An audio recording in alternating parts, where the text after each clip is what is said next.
Assalamualaikum warahmatullahi wabarakatuh.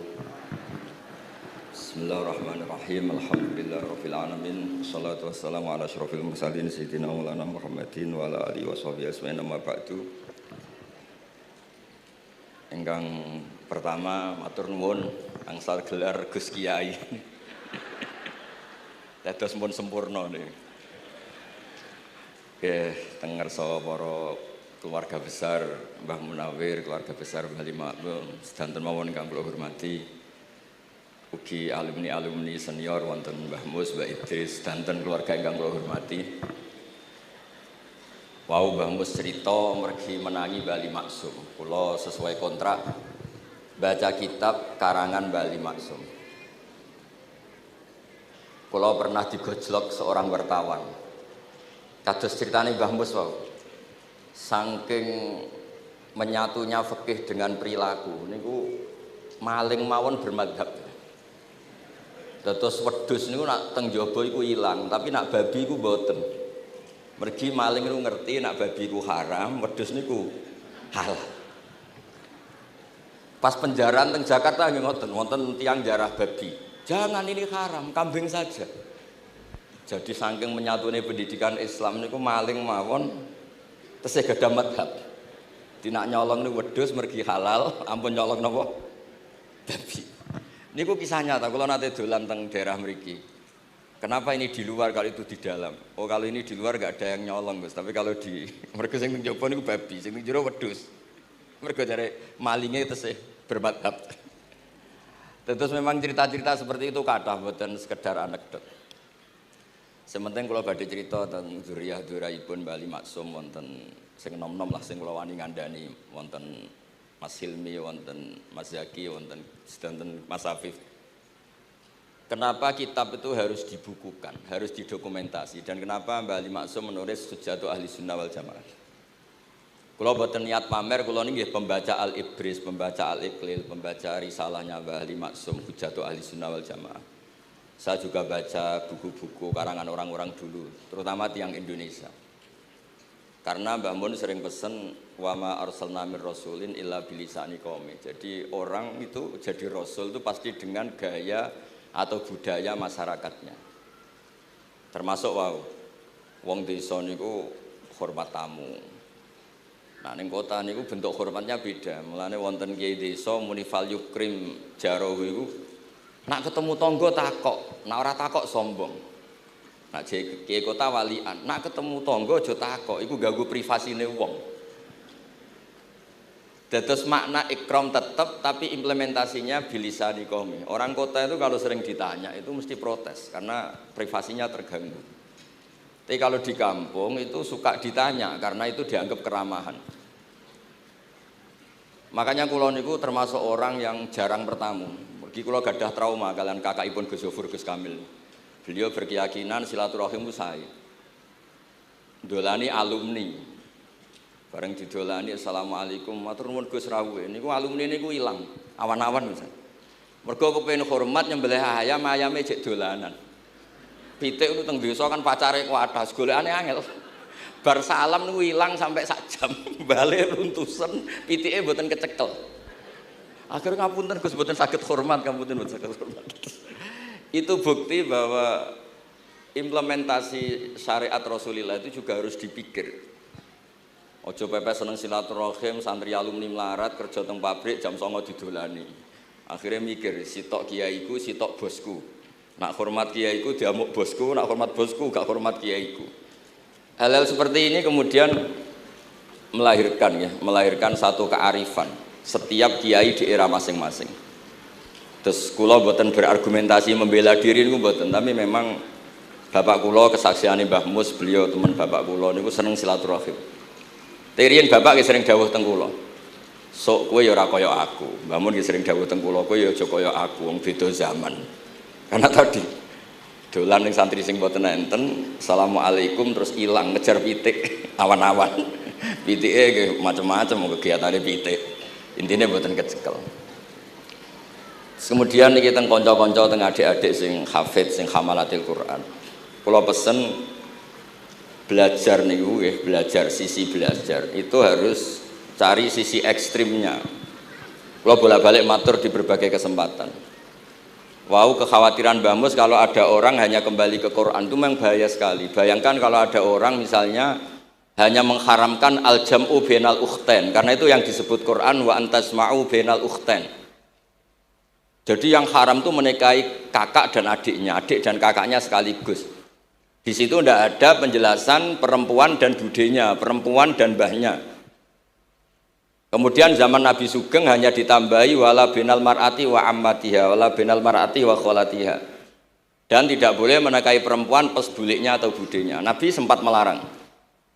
Karena kula sebagai lelaki niku jek masuk lah. Misalnya bojone jenengan umur 17 tahun, bulike umur selawe 17 jek mungkin masuk lah dalam definisi biologis itu masih masuk. Dan Nabi tidak pernah menambahkan wala binal mar'ati wa jaddatiha. Karena kalau istri kita umur 20, mbahnya mungkin umur 70. Itu kira-kira nggak usah dilarang ya orang kepikiran. Jadi orang kepikiran ya rodok sableng. Nah, kemudian kalau hanya kembali ke Quran, nanti kita hanya mengharamkan al-jam'u bainal ukhtain, karena itu yang disebut Al-Quran. Wa antasma'u bainal ukhtain. Lalu lahirlah pakar-pakar balaghah. Itu disebut min itlaqil ba'di wa iradatil kul, yang disebut ukhtain tapi maknanya bainal mar'ataini sing bainahuma ada mahram atau ada mahramiyah. Antasma'u al mar'ataini sing bainahuma mahramiyatun. Jadi barokahnya ngaji sama ulama itu kita tahu duduk perkaranya. Ini lafadz yang mewakili atau lafadz yang sebenarnya atau lafadz yang simbolis. Lafadz simbolis itu saking mangkelnya Allah. Itu kalau ada orang salah itu disebut wa ja'ala minhumul qiradata wal khanazira wa abadat tauhid. Jadi kalau misalnya dalam penelitian tidak pernah ada orang yang dirubah Allah menjadi kera, menjadi babi, itu kita masih bisa menganalisis. Itu saking ibaratun an ghadabillah.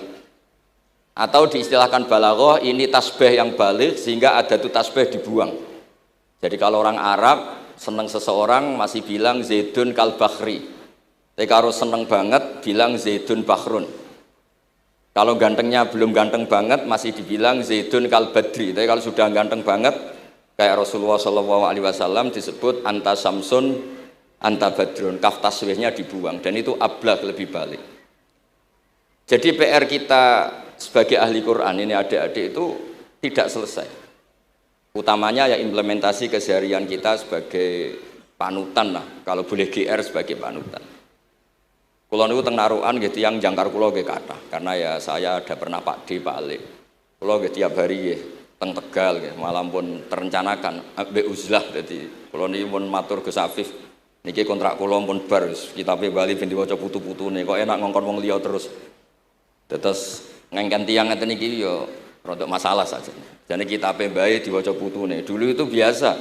Taqiyuddin As-Subki ngarang kitab disarai putrane. Dulu itu biasa. Imam Haromen ngarang kitab. Ya semuanya bapak ngarang disarai anaknya, anak ngarang disarai cucunya itu biasa dulu. Kalau sekarang enggak, mbahnya ngarang kula kan maca. Putune karek ngrungokno, nak cocok dilem, nak ora dikritik. Terus saya minta ya, tradisi kula nu mboten sombong. Di hallnya bapak itu saya tiap hallnya bapak mesti baca kitab. Mboten nate ngundang sinten-sinten. Perkara ini tiang NU niku ora usah diundang wis teko. Mboten wonten undangan sing teko mun kuatah. Mbok saking senenge wong alim, mbok saking senenge bingung mboten ngerti sowe ora diundang teko. Ya akhirnya kula bingung ora hormat iku dosa. Hormat iku sing teko iku ninggal kewajiban ngurusi bojone timbang ngurusi bojo ribet nekani hall. Timbang mulang madrasah buncai buling-buling bisa roi sithik nekani hall. Terus kadang-kadang tiang lunga niku nggih pelarian mboten mesti hormat. Niku penelitian niku sampean cek. Terus niki kula cerita pentingnya belajar Quran.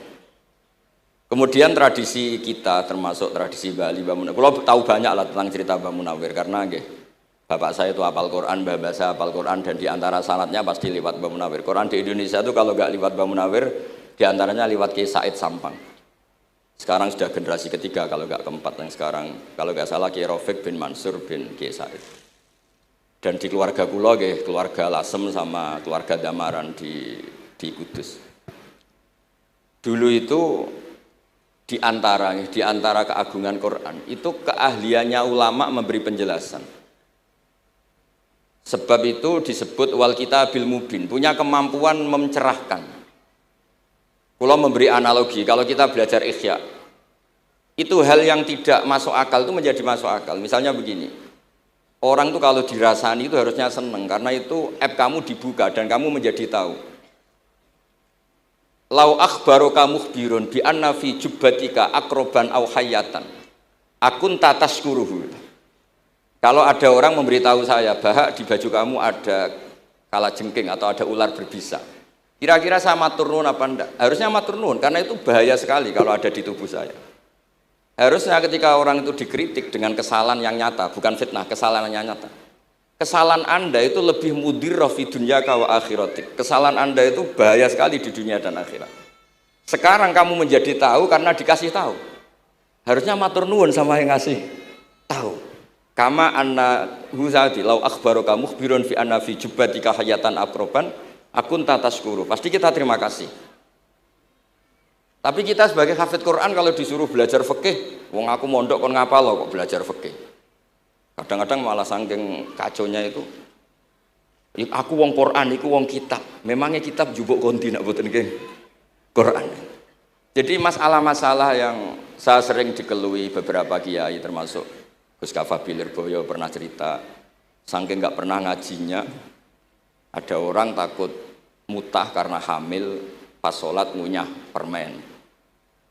Nggak tahu kalau itu membatalkan apa? Sholat. Jadi banyak cerita-cerita nyun sewu tanpa ingin tangkis merendahkan hafidh-hafidhah kita, hamalatul Quran, hamilat ini ada masalah fiqhiyah keseharian. Kalau dulu itu udah ada. Kunna nata'allamul Quran, kunna utinal iman qoblal Quran. Kita ini dikasih iman dulu baru dikasih Quran sehingga iman kita mantep. Baru belajar Quran, fana ta'allamuha asra ayat. Dulu kalau mengistilahkan Quran memang pakai dhamir muannas karena artinya ayat. Terus dan kita tidak beralih hatta nata'allama halalaha wa haramaha. Dan kita tidak beralih sebelum tahu halalnya mana, haramnya mana. Ini penting karena ada hal-hal yang sifatnya itu fatal kalau tidak ngerti. Misalnya tafsir. Itu ada ayat wa min thamaratin nakhili wal a'nabi tattakhiduna minhu sakaron. Ketika khomer belum diharamkan itu masih Allah imtinan itu menyebut nikmat. Di antara nikmat itu disebut tattakhiduna minhu sakaron. Kamu itu kalau punya buah anggur bisa agak-agak ngefly dan itu bisa melupakan problem Anda. Kemudian ketika perang itu orang Islam itu sadar, yang orang kafir itu agak sakau, agak sakaron. Kalah dia pede, yang orang Islam gak pede karena sadar. Akhirnya masih ada jawaban kul fi ma itsmun kabir wa manafi'u linnas, termasuk terus kendel. Akhirnya ya sama-sama agak ngefly, sebagian ya tidak semuanya. Sehingga haramnya khomer itu sampai 3 kali periode. Pernah haram hanya kalau dekati sholat, la taqrabus sholat wa antum sukaro. Tapi kalau mau sholat duhur ya nyakonya itu jam 7. Jangan setengah 12 nanti masih kuliah yuhal kafirun a'budu ma ta'budun wa antum abidu nama. Karena peristiwa itu baru terakhir diharamkan tanpa catatan. Nah hal-hal seperti ini misalnya saya ini Mbah Mus sering ngendikan, Pak Kures juga sering ngendikan, saya tidak percaya terjemah, kata Mbah Mus. Ya karena kalau terjemah itu berdiri sendiri, ada ayatun mansukhoh atau ahkamun sing mansukhoh atau hukmun sing mansuh. Kebetulan anak ini belajar yang mansuh, dia tidak ngerti nasihnya, yaitu terus dipegang, katanya memegang Al-Quran. Padahal hukum itu sudah diganti sama Allah Ta'ala, disebut nasah mansuh. Sehingga dulu kalau Sayyidina Ali ngecek beberapa masjid, ada guru atau ustadz, kamu pengajar Quran iya, apakah kamu ngerti nasah mansuh? Enggak. Jawabnya Sayyidina Ali, halakta wa ahlakta, kamu sendiri rusak dan kamu merusak orang lain. Nah, ketika di Kerapia itu ada Mbah Ali Maksum, Mbah Maimun tuh sering cerita ke saya, dhisik iku hak Mbah Munawir saking kepingine santri Quran yang ngaji kitab. Iku kalau ada santri Lirboyo atau santri mana mulang muin itu Mbah Munawir ikut sebagai percontohan ben santri-santri itu seneng ngaji fikih. Terus kata Mbah Mun, saking kesemseme Mbah Munawir iku ambek wong alim, delalah besanan wong alim. Dulu Mbah Zaini pernah angsal keluarga Lirboyo, sehingga beliau punya dzurriyyah teng Lirboyo. Terus besanan kalian Mbah Maksum, Nyai Hasyim angsal Bali Maksum, sehingga terus di Krapyak itu banyak orang-orang alim. Tapi terus Mbah Mun cerita, kabeh ono regane, Bali Maksum terus populer sebagai alim alama, sehingga yang ke Krapyak itu ya ora pati niat tahfidz, niate ngaji kitab. Singkat cerita di era itu ada Ki Abdul Qadir, tapi pondok Krapyak Bali Maksum terlalu populer sehingga terkenal ngaji sorof Bandungan. Sehingga dulu di Indonesia itu ada sorofnya Mbah Ali Maksum, ada sorofnya Mbah Maksum Ali Kuaron itu. Nah yang sorofnya Mbah Ali Maksum ya fa'ala yaf'ulu uf'ul.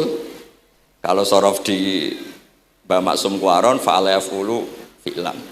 Yang satu ngikuti fi'il itu ya harus jejer fi'il, yang satu ngikuti jurumiyah. Kalau yang dikatakan masdar itu sing yaji'u salisan, yang datang ketiga dalam tasrifnya fi'il. Sebab itu terus tradisi sorof tadi yang dalam apa itu latihan munakosah tadi diteskan anak-anak. Itu memang penting karena kalau kita nanti belajar sab'ah, sorof itu segala-galanya. Misalnya qiraatun Nafi' itu bacanya fala yuhzinka qauluhum. Karena beliau berkesimpulan kalau khazana yahzunu husnan itu susah, bukan menyusahkan. Yang makna menyusahkan itu af'ala yuf'ilu ifalan, sehingga qiraat apa ya antara fala yuhzinka qauluhum sama fala yuhzinka qauluhum. Tapi Imam Asim cara berpikir secara riwayat tentu qiraat itu sunnatun muttaba'ah.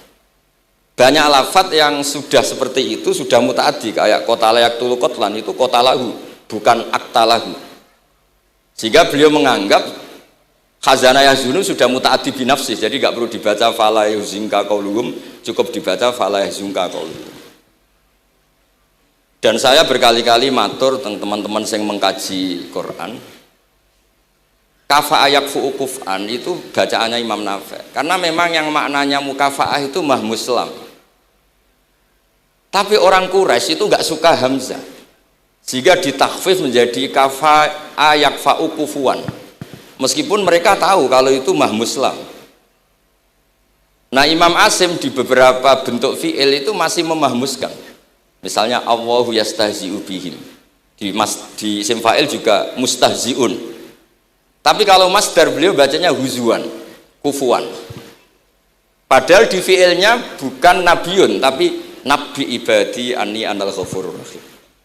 Tapi di nabiun jadi nabiun, harusnya kan nabiun. Fa innan nabiyya man naba'anillah. Dikatakan nabi itu orang yang menceritakan ketentuan Allah. Harusnya nabiun. Jika qiraatun Nafi' ya tetap wan nabiin, ya ayyuhan nabiu.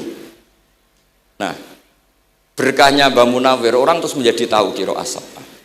Dan berkahnya Mbah Ali kemudian orang tahu duduk perkaranya. Kalau nabiun dari nabiun bimakna man akhbaro anillah. Dan terus berkahnya wow, kalau saya boleh GR berkah Gus Ghaffur kula berkah ngeten-ngeten iki duka Kiai Peres napa Kiai media iki mboten roh.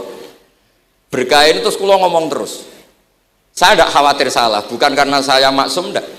Wong Islam pun pinter. Nak bener minallah, nak salah kok Gus Bah. Jadi kula niku madlum. Jadi penak wong Islam niku penak. Kula nu sering tahajud nak ndonga ya Allah, kula niku pede mawon nerangno Quran. Mergo tiyang Islam pun sae.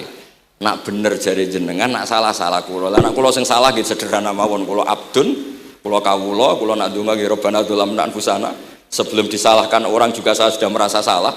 Wa akharuna atarafu bi dzunubihim khalatu amalan shalihah wa akharuna wa sayya. Mulane kula suwun kangkang mbak-mbak sing khatam Quran pede mawon. Bahwa yang Anda lakukan menghafal Quran itu sudah benar. Meskipun Anda tidak sempurna, misalnya Anda tidak faham, Anda tidak bisa melakukan. Khifdhu kalil Quran huwa al-khifdullah. Kamu menghafalkan Quran itu sudah menjaga lafaz-lafaz Quran. Sehingga lafaz Quran tetap mutawatir, lafaz Quran tetap ma'ruf, tetap masyhur, sehingga ketika ada yang memasukkan Quran konangan. Tapi kalau yang hafid sedikit, lam yablugh adadat tawatur, takutnya kalau ada yang menyalah, ada yang apa, itu tidak diketahui. Di barokahnya hamalatul Quran sing aksar wa aksar itu kita terjaga.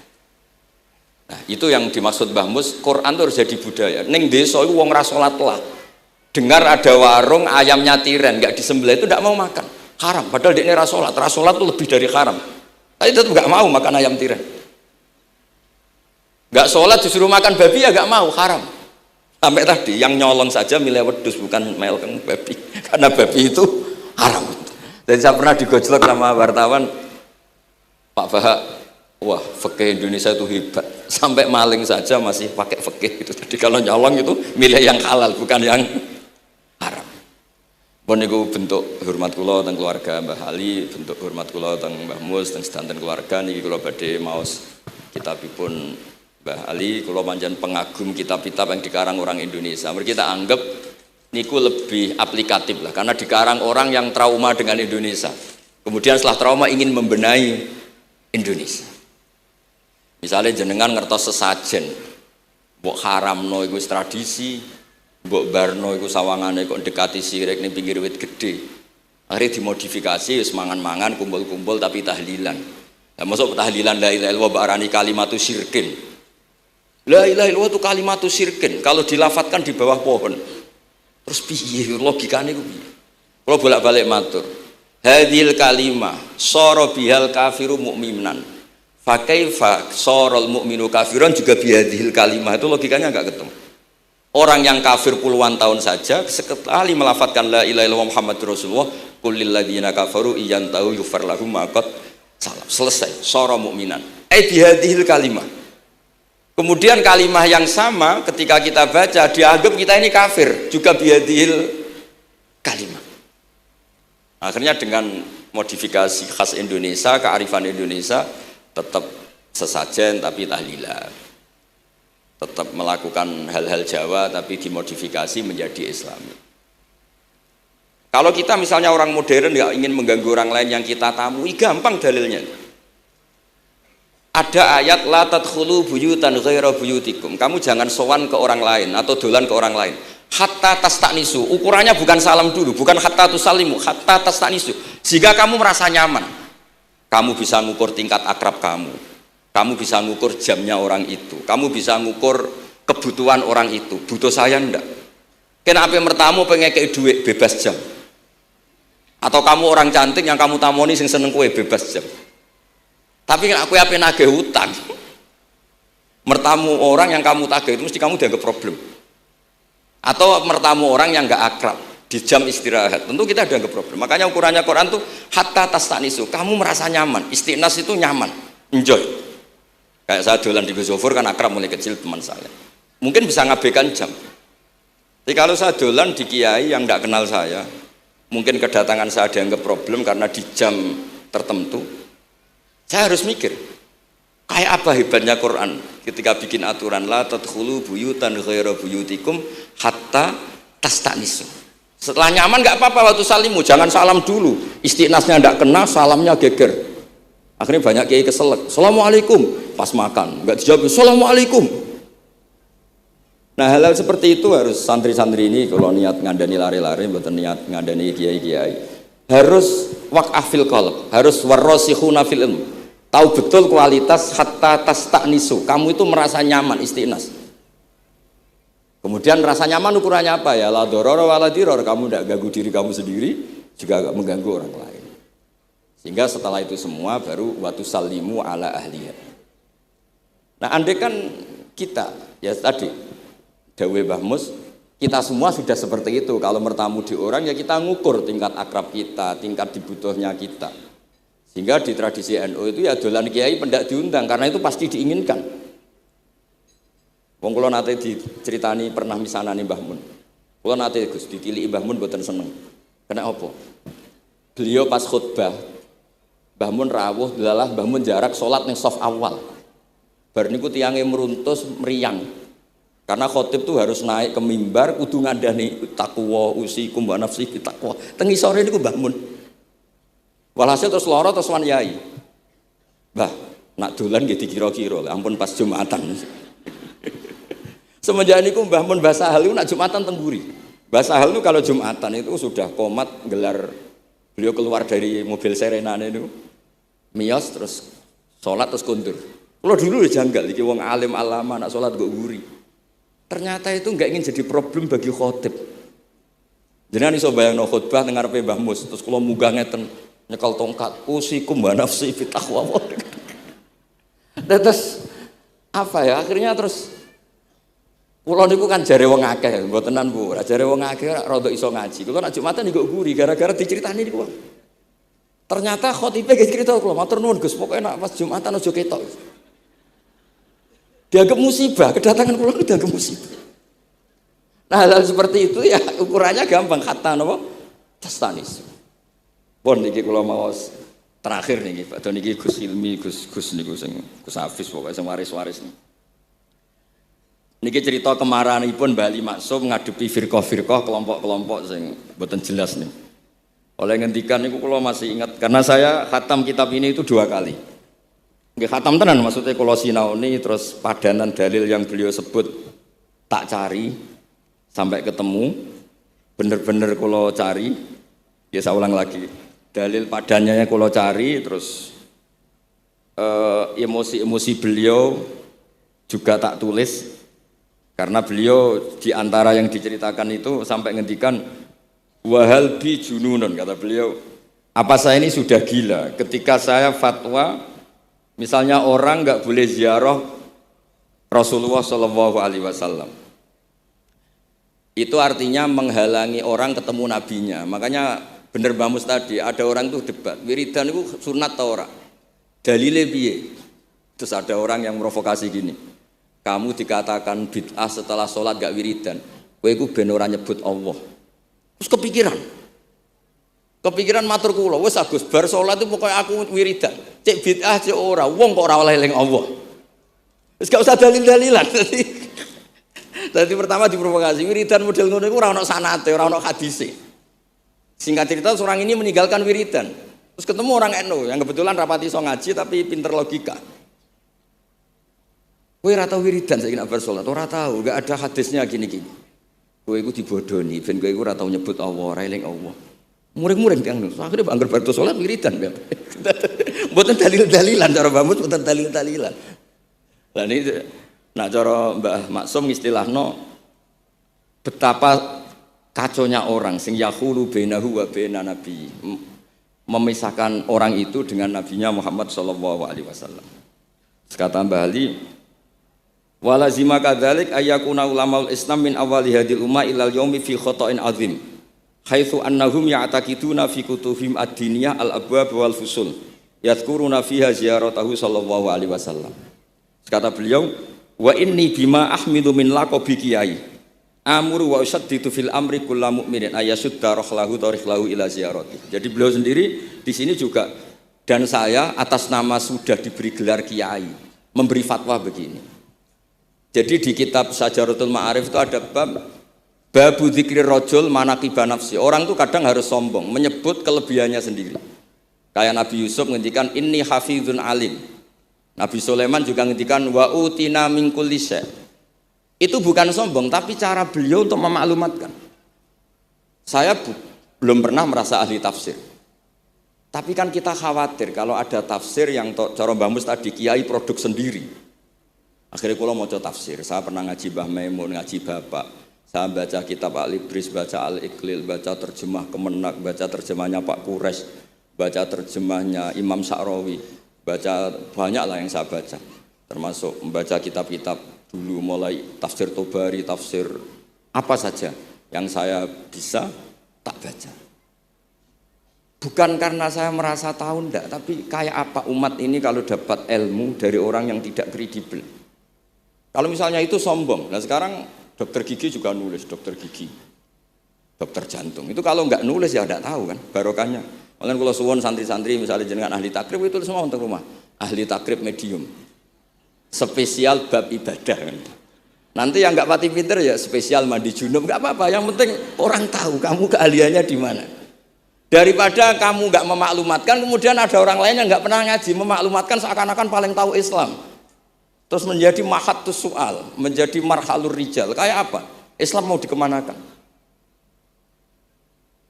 Semua ulama dulu biasa ngendikan ma adkhaltu fi kitabi hadza illa shahih, kata Imam Bukhari. Yang saya masukkan di sini semuanya hadis sahih. Dan sebelum saya masukkan sholaitu rakaatain, saya sholat dulu. Semuanya menggaransi kitabnya. Makanya di Syajaratul Ma'arif ada babu dzikri rajul manaqiba nafsi. Yaitu ketika Nabi Yusuf menghentikan inni hafizun alim. Nabi Sulaiman menghentikan wa utina min kulli syai'. Wal anbiya kulluhum yaqulun inni lakum nasikhun amin. Semua nabi pasti maklumatkan diri inni lakum nasikhun amin. Saya ini penasihat terbaik, nasihat yang bisa dipercaya. Kemudian ketika ada zamanul khiddi, zaman hasud, zaman orang enggak fair, seakan-akan seperti itu tuh keangkuhan. Coba Mbah Bisri menamakan kitabnya itu Al-Ibris. Al-Ibris itu apa? Emas yang murni. Makna saya cari di berbagai kamus maknanya Al-Ibris itu emas yang murni. Kayak apa? Semua kitab juga dinamai dengan nama-nama keren. Al-Iqlil, Al-Ibris, Fathul Bari. Jadi enggak apa-apa. Kayak ini juga dinamai Hujjatu Ahli Sunnah wal Jamaah, argumentasi mazhab Ahli Sunnah wal Jamaah. Sekolah teruskan sampai beliau ngendikan wahal bi jununun hatta usdira amri lil mu'minin alla yazuru rasulahum wa waliya ni'matim alladzi lahu fi unuqi kulli mu'minin minna. Masa saya ini menjadi gila karena menfatwakan orang Islam tuh enggak perlu ziarah ke Rasulullah sallallahu alaihi wasallam. Terus kata beliau la yadri madza yaf'al annahu yaqulu baina ibadillah wa baina rahmatillah fa innahu sallallahu alaihi wasallam rahmatullah lil alamin fal ya'rif dzalik ulaikal maniun liya'lamu fi ayyi mauqifin hum. Terus Mbah Ali itu juga yang katanya seneng guyon, kula mboten menangi Mbah Ali tapi nate pirsa nate ngertos pas beliau rawuh di mbah saya di Pernambah kula teng kene Al Wahdah teng Lasem. Di kula kecil tuh menangi Mbah Ali, menangi Mbah Hamid. Karena Mbah Hamid itu masih sepupu mbah saya. Semua yang di sini juga masih keluarga saya, sama-sama Bani Abdul Aziz. Itu yang katanya Bali seneng guyon tadi di bab-bab seperti ini ngendikan wahal bijunun. Apa saya ini sudah gila melarang orang bertemu nabinya. Kemudian mereka berdalih takut menuhankan nabi, itu tidak akan terjadi. Kata kitab Ithaf, hadil ummah maksumah. Umat ini akan dijaga Allah, tidak akan menuhankan Rasulullah SAW kayak kaum Nasrani menuhankan Isa. Kata kitab Ithaf, bibarokati sighotis sholawat, dengan barokahnya sighat sholawat. Beliau ngendikan, wan nabiyyu sallallahu alaihi wasallam wa in jalla qadru muhtajun ila rahmatihi ta'ala. Sighat sholawat itu kan unik. Allahumma, Allah itu Tuhan, sholli ala sayyidina Muhammad. Hadzal nabiyyu wa in jalla qadru muhtajun ila rahmatihi ta'ala. Jadi kita mengekspresikan mahabbah bahwa Nabi itu ahabbul khalqi ilallah. Di saat yang sama kita tetap bilang Allah yang Tuhan tolong selalu beri sholawat dan rahmat ke Rasulullah. Berarti duduk perkaranya tetap Allah sebagai Jalla Jalaluh, Nabi apapun mulianya abduhu wa rasuluh. Jadi sholawat itu sudah sehat yang insya Allah tidak akan menjadikan hadil ummah mengkultuskan Nabi hatta rafa'uhu ila darajatil uluhiyah. Karena barokahnya sehingga sholawat tetap Allahumma al-mu'ti wa nabi wa injalla qadruh al-mu'ta yang dikasih.